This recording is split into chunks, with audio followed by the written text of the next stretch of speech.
오늘 말씀은 고린도전서 14장 2절에서 19절입니다. 고린도전서 14장 2절에서 19절, 우리 어저께 좀 읽은 부분도 있죠? 그래도 다시 한번 보겠습니다. 고린도전서 14장 2절에서 19절, 우리 한 목소리로 함께 받들어 읽도록 하겠습니다. 방언을 말하는 자는 사람에게 하지 아니하고 하나님께 하나니, 이는 알아듣는 자가 없고 영으로 비밀을 말함이라. 그러나 예언하는 자는 사람에게 말하여 덕을 세우며 권면하며 위로하는 것이요, 방언을 말하는 자는 자기의 덕을 세우고 예언하는 자는 교회의 덕을 세우나니, 나는 너희가 다 방언 말하기를 원하나 특별히 예언하기를 원하노라. 만일 방언을 말하는 자가 통역하여 교회의 덕을 세우지 아니하면 예언하는 자만 못하니라. 그런즉 형제들아, 내가 너희에게 나아가서 방언으로 말하고 계시나 지식이나 예언이나 가르치는 것으로 말하지 아니하면 너희에게 무엇이 유익하리요? 혹 필이나 검은 거와 같이 생명 없는 것이 소리를 낼 때에 그 의미의 분별을 나타내지 아니하면 필이 부는 것인지 검은 것 하는 것인지 어찌 알게 되리요? 만일 나팔이 분명하지 못한 소리를 내면 누가 전투를 준비하리요? 이와 같이 너희도 혀로서 알아듣기 쉬운 말을 하지 아니하면 그 말하는 것을 어찌 알리요? 이는 허공에다 말하는 것이라. 이같이 세상에 소리의 종류가 많으나 뜻없는 소리는 없나니, 그러므로 내가 그 소리의 뜻을 알지 못하면 내가 말하는 자에게 외국인이 되고 말하는 자도 내게 외국인이 되리니, 그러므로 너희도 영적인 것을 사모하는 자인즉 교회의 덕을 세우기 위하여 그것을 풍성하기를 구하라. 그러므로 방언을 말하는 자는 통역하기를 기도할지니, 내가 만일 방언으로 기도하면 나의 영이 기도하거니와 나의 마음은 열매를 맺지 못하리라. 그러면 어떻게 할까?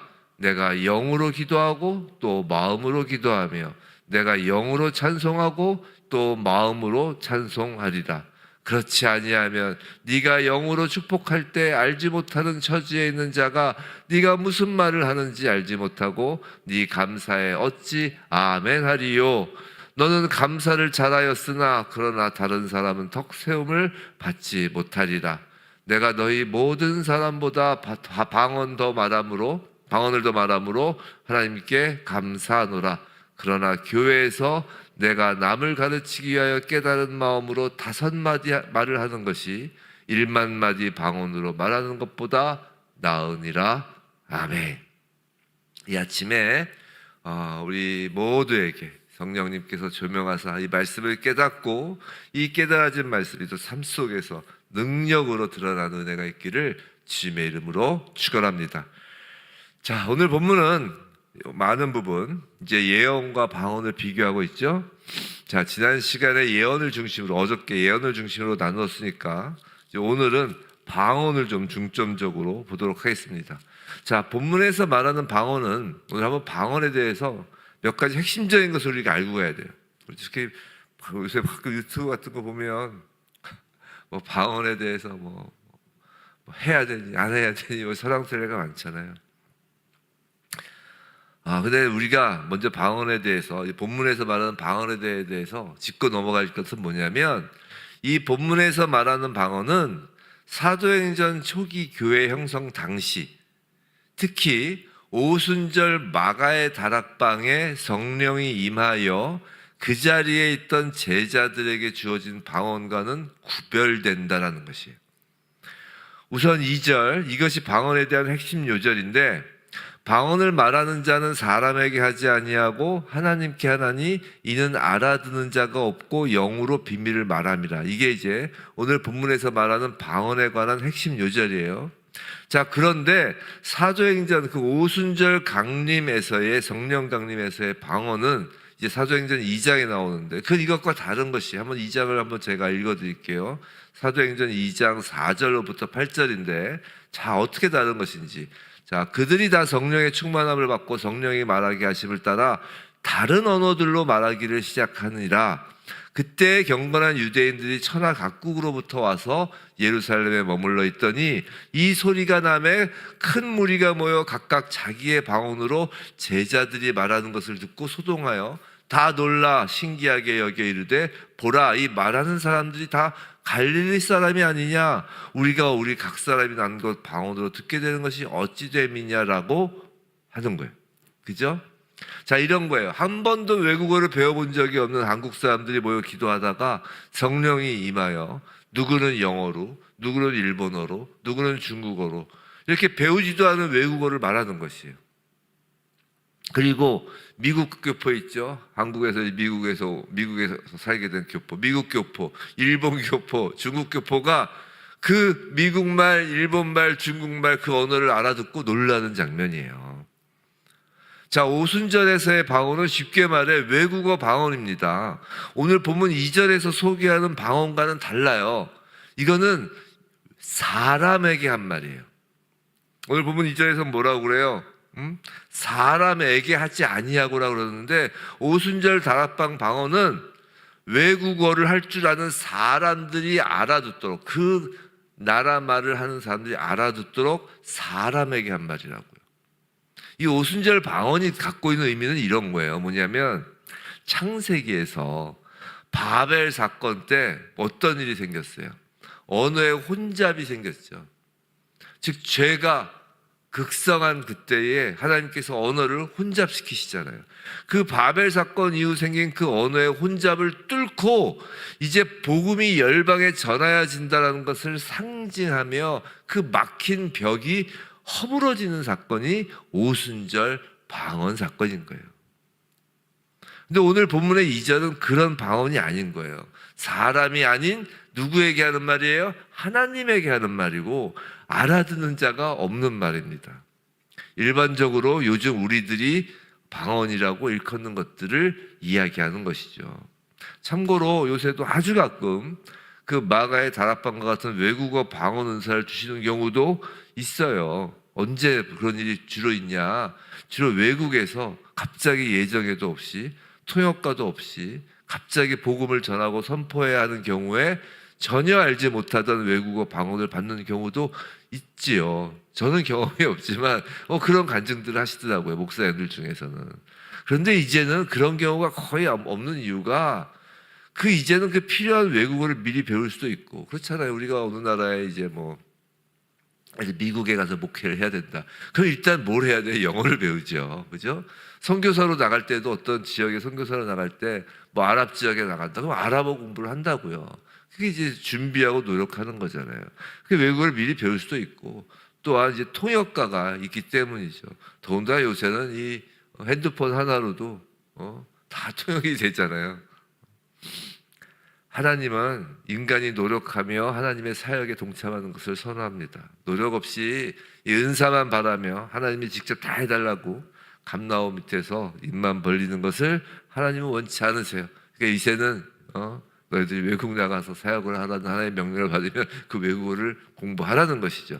여하튼 요새 우리가 말하는 방언은 외국어 방언이 아니고 이는 사람에게가 아니라 하나님께 하는 말입니다. 가끔 외국어 같은 방언을 하는 사람들도 있는데 그 외국어를 쓰는 사람이 이렇게 들으면 자기네가 무슨 말인지 못 알아듣는다는 거예요. 그 외국어처럼만 들릴 뿐이지 실제 일본어와 유사하게 방언하는 사람 있고 중국어 유사하게 방언하는 사람들 있잖아요. 근데 일본 사람이 듣고 그 우리나라 말이 아니라는 거예요. 아랍 사람도 못 알아듣는다는 거죠. 하여튼 지금 말하는 방언은 하나님께 하는 말이에요. 사람에게 하는 게 아니라. 그럼 하나님께 하는 이 말한다는 것이 무슨 뜻일까? 이제 바울은 구체적으로 방언의 특징을 말해요. 첫 번째는 뭐라고요? 알아듣는 자가 없다는 것이에요. 첫째는 알아듣는 자가 없고 2절을 계속 보는 거예요. 요절이라고 했죠. 자, 방언을 알아듣기 위해서는 그래서 뭐가 필요하냐면 방언의 은사 말고 그거 외에 더하여 통역하는 은사를 받아야 한다는 것이죠. 그렇기 때문에 통역의 은사가 없이 방언의 은사만 받은 사람은 자신의 입으로 방언을 할지언정 자기 자신도 알아듣지 못하는 거예요. 근데 성경 말씀 그대로예요. 알아듣는 자가 없고 해서 그 알아듣는 자는 자기 자신도 포함되는 거라고요. 그래서 11절에 뭐라고 하냐면 그러므로 내가 그 소리의 뜻을 알지 못하면 내가 말하는 자에게 외국인이 되고 말하는 자도 내게 외국인이 되리라 라고 하는 것이에요. 나도 외국인이 되는 거라는 거예요. 말이 통하지 않는 외국인과 같다는 것이죠. 자, 바울은 지금 은사에 대하여, 특히 예언과 방언에 대한 이 은사에 관하여 말하면서 가장 중요한 가치를 뭐로 보냐면 교회의 덕이 되느냐 아니냐 여부로 그 은사의 가치를 지금 이야기하죠. 그렇기 때문에 성도가 서로 외국인처럼 되는 방언보다 예언을 더욱 높이 평가하는 것이에요. 그게 이제 4절, 5절 이야기 나오는 것이죠.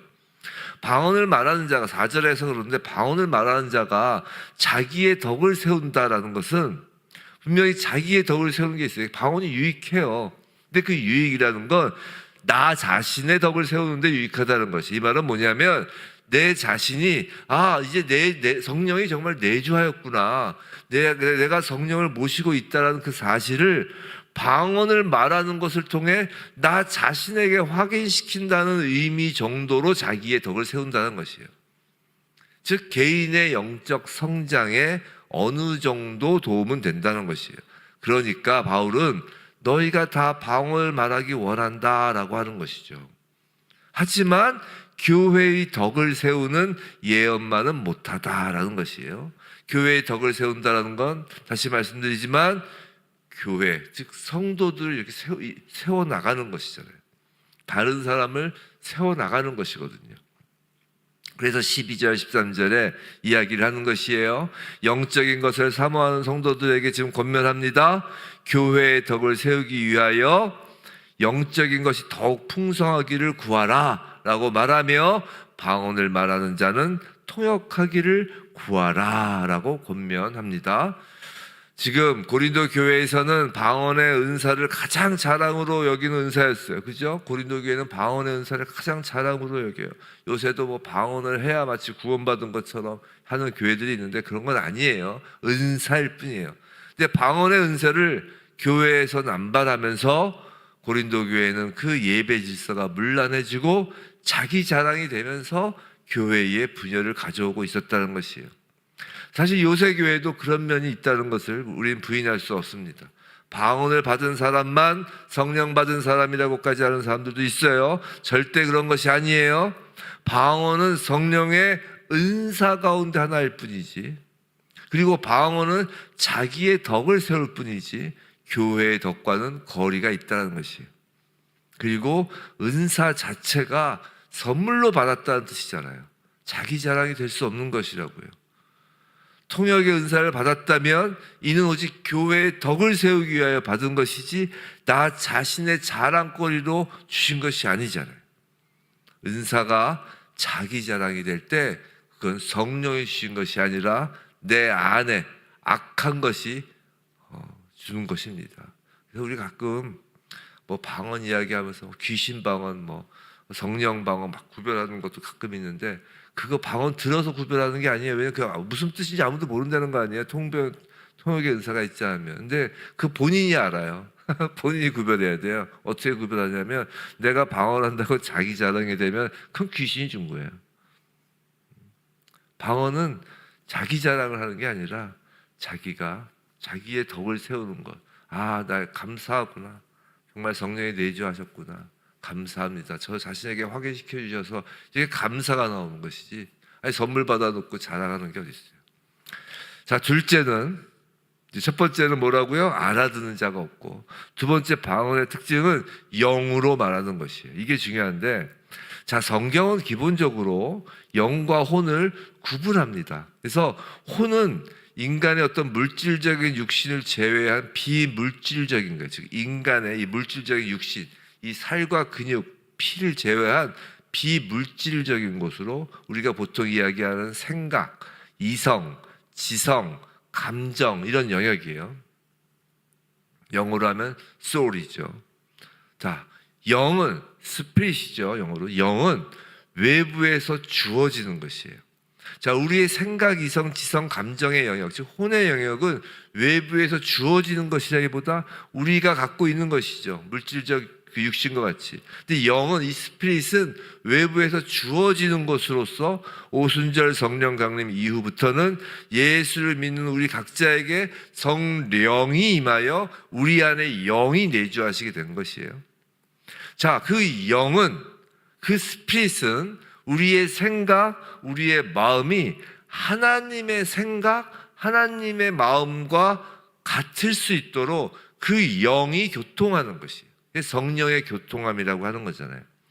그리고 우리가 하나님의 형상을 닮아가도록 도와주는데, 그래서 우리의 생각, 영이 영으로가 아니라 우리의 생각, 우리의 마음이 입술을 통해 기도되고 말하여지는 것은 우리의 육신에 속하였던 것이기 때문에, 즉 우리에게 속하였던 것이기 때문에 우리의 생각, 마음이 기도되는 것은 당연히 사람이 들을 수 있는 것이에요. 즉 혼으로 기도하는 것은 사람이 들을 수 있고 그 의미를 알 수 있는 것이에요.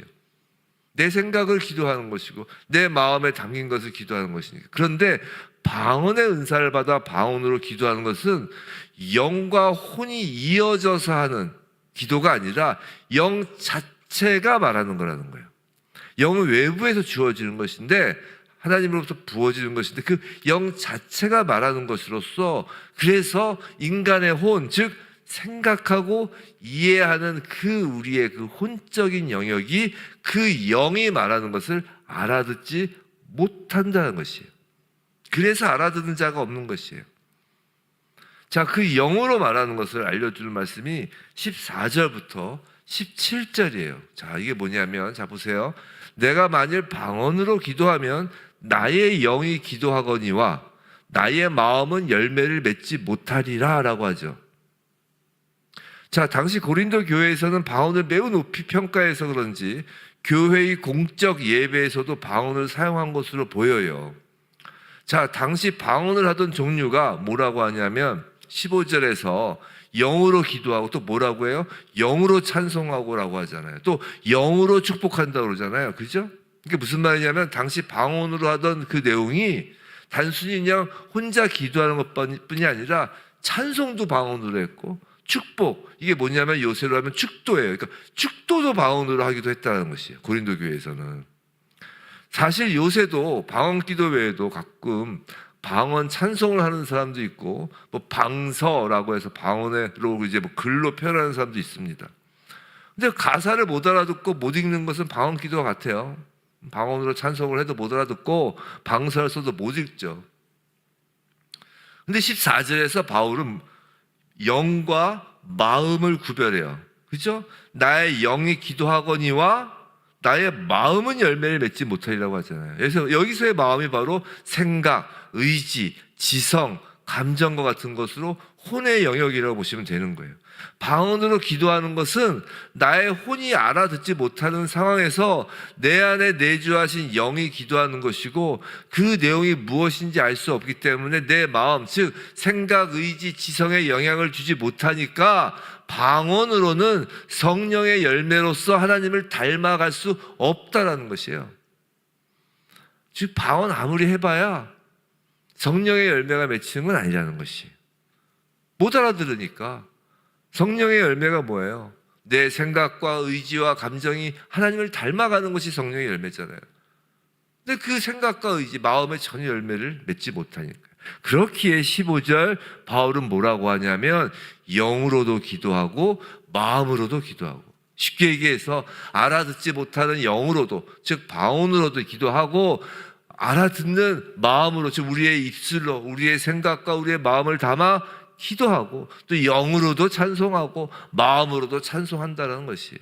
바울은 절대 방언을 폄훼하고 있는 것은 아니에요.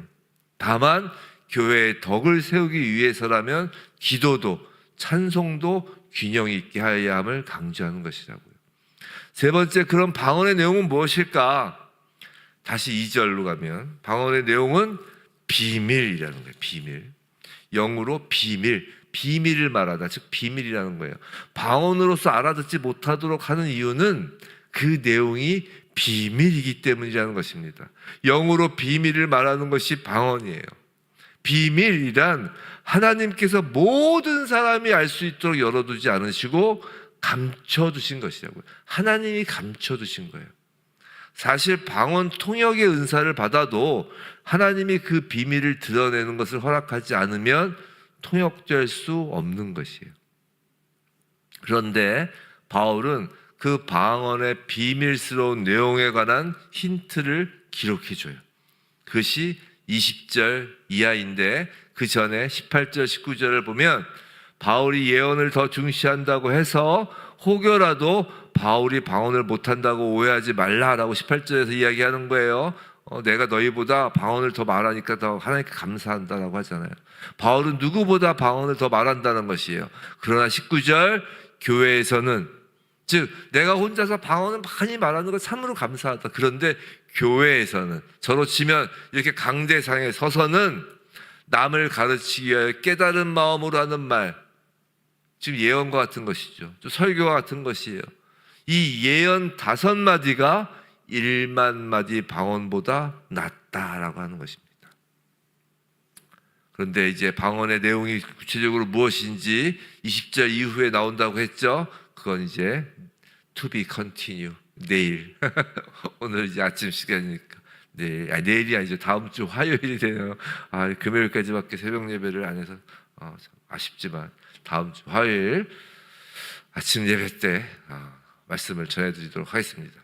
사랑하는 성도 여러분, 결론입니다.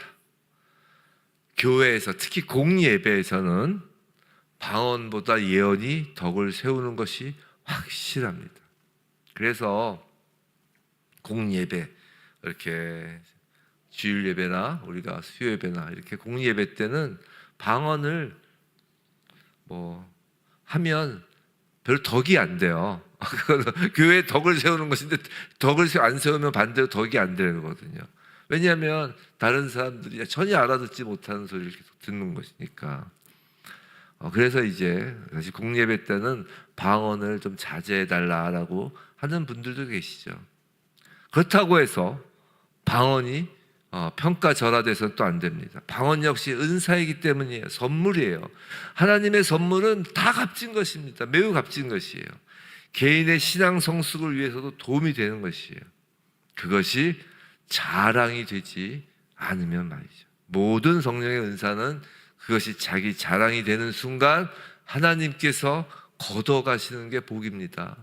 만약 자기 자랑이 됐는데 계속 있으면 그것은 하늘로부터 온 것이 아닐 가능성이 높습니다.